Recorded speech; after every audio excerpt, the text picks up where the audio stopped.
Hey there, welcome back to 7 Minute Books. I'm Sam, and today we're diving into Sam Walker's The Captain Class, a book that completely flips our idea of what makes a winning team.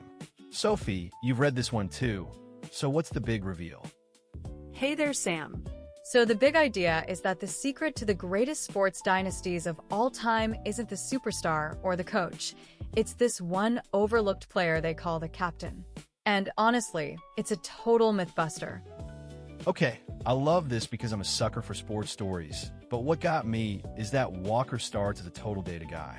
He's a Wall Street Journal editor who thought success was all in the numbers.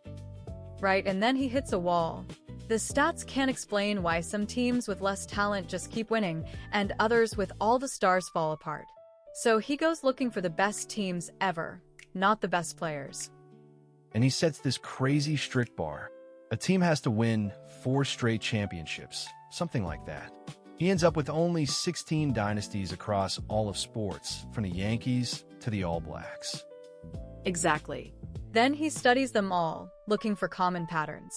And here's the kicker, they didn't all have the best coaches or the most money. The one thing they all had was this specific kind of player. So what's this guy like? Because I'm picturing some loud, charismatic leader, the heart and soul of the team. That's the twist. He's almost never the best player. He's usually the second or third best. Think Scottie Pippen on the Bulls, not Michael Jordan. Wait, so the greatest team ever is led by the sidekick? That's wild, but it makes sense if you think about it. The superstar is so focused on their own game, they can't do the glue work. Right? And that's the second trait. The captain isn't the most popular guy either. In fact, he's often the most disliked, the most feared, the most emotionally intense. Walker calls them dogs. Dogs, meaning they're relentless and aggressive, right? They'll scream at a teammate for slacking off, even get into fights at practice. They're not there to make friends, they're there to hold the standard. Exactly. And there's this great example of Carles Puyol on Barcelona. He's this wild-haired defender, not the most gifted on a team with Messi, but he's the one who's screaming and throwing himself into tackles. So they're intense, but they also do the dirty work. It's not just about yelling, they're the ones taking the charge or diving for the loose ball, all the stuff that doesn't show up in the stats. And that selflessness is contagious. When the most respected player is willing to sacrifice their own glory, it gives everyone else permission to do the same. It creates a culture of we instead of me. You know, this makes me think about my own work. I always assumed the best manager would be the smartest person in the room, but maybe it's the one who's willing to have the tough conversations. Totally. And that's exactly what Walker argues. He's not just talking about sports, he's giving us a blueprint for any team.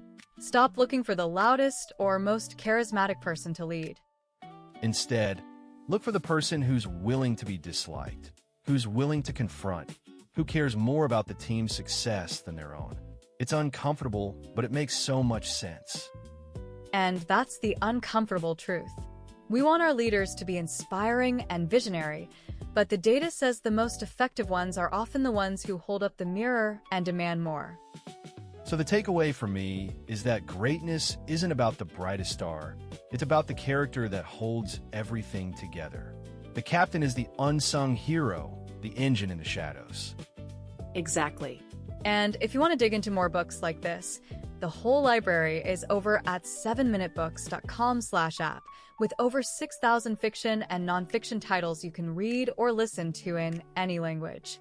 It's just $2.99 a month, $9.99 a year, or $19.99 once for lifetime access. So next time you're building a team, look for the dog, not the diva. That's the real secret to winning. We'll see you in the next one.